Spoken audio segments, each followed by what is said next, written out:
السلام علیکم، کہانی پرائم میں خوش آمدید۔ صاف ستھرا معیاری ادب اور زبردست کہانیاں سننے کے لیے ہمارے چینل کو سبسکرائب کریں۔ آج کی کہانی ایک بہادر پٹھان کی ہے۔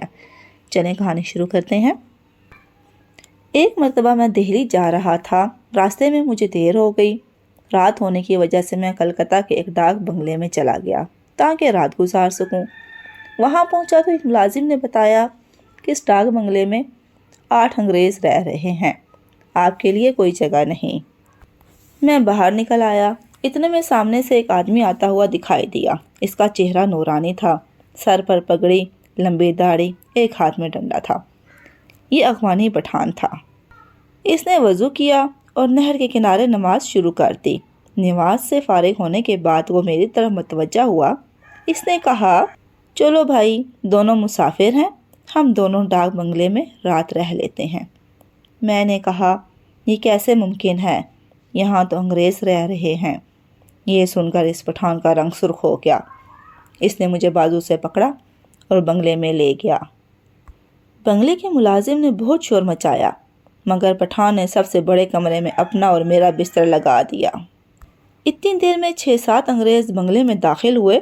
بڑے کمرے میں 2 افراد کو دیکھ کر کرنل غصے سے دہاڑا، یہ کون ہے اور تو کون ہے؟ پٹھان نے ڈنڈا لہراتے ہوئے کہا۔ کرنل سہم گیا۔ تم آپ چھوٹے کمروں میں چلے جائیں، یہاں ہم سوئیں گے۔ کرنل سہم کر بولا، کیوں؟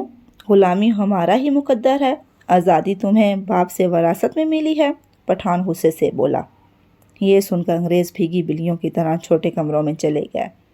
کچھ دیر بعد دوبارہ کرنل ہمارے پاس آیا۔ اب اس کا لہجہ شریفانہ تھا۔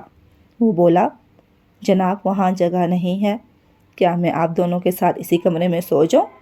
اس بات پر پٹھان نے اسے اجازت دے دی۔ اب وہ پٹھان کے قریب ہی لیٹ گیا۔ کچھ دیر بعد جب ہمیں نیند آنے لگی تو وہ اش، خش، اشو، تھو کی آوازیں نکالنے لگا۔ وہ جان بوجھ کر کھانس کر مجھے اور پٹھان کو بے آرام کر رہا تھا۔ آدھی رات تک وہ اسی طرح کرتا رہا۔ ہم برداشت کرتے رہے۔ وہ بھی کب تک شور کرتا؟ شراب پی کر آیا تھا، نیند اسے بھی آ رہی تھی۔ آدھی رات ہوئی تو وہ بھی نیند کی وادی میں جا پہنچا۔ اب بہادر پٹھان نے مجھے اٹھایا اور انتقامی ترکیب سمجھائی۔ دونوں اللہ اللہ کا ذکر بآواز بلند کرنے لگے۔ کرنل اُواں کر کے انگڑائیاں لینے لگا۔ اس کے بعد پٹھان نے نعرہ تکبیر لگایا۔ میں نے نعرے کا جواب دیا۔ پھر پٹھان نے جہاد کے موضوع پر تقریر شروع کر دی۔ جہاد کے موضوع پر تقریر سن کر ایک تو کرنل کی نیند جاتی رہی، دوسرا وہ پٹھان سے اور زیادہ خوفزدہ ہو گیا۔ You are very clever, colonel جھلا کر بولا۔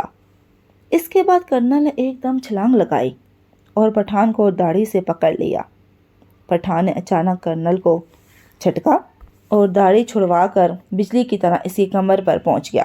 پیچھے سے بازو پکڑ کر اپنا گھٹنا پوری طاقت سے کرنل کی کمر پر دے مارا۔ وہ چیخ مار کر گر پڑا۔ صبح ہوئی تو ہم نے نہر کے کنارے وضو کر کے نماز ادا کی۔ نماز پڑھ کر واپس آئے تو انگریز فوجیوں نے کرنل کے لیے ناشتہ میز پر رکھ دیا تھا۔ کرنل مونچھوں کو تاؤ دیتا ہوا پہنچا اور ہماری طرف گھور کر دیکھنے لگا، مگر جوں ہی پٹھان نے ڈنڈا لہرایا تو سب پیچھے ہٹ گئے۔ ہم نے ڈٹ کر ناشتہ کیا اور واپس جانے لگے۔ ایسے میں ایک ہندو ملازم انگریز سے کہہ رہا تھا، میرے ماں باپ کی قسم میں نے آج تک اتنا بہادر آدمی نہیں دیکھا۔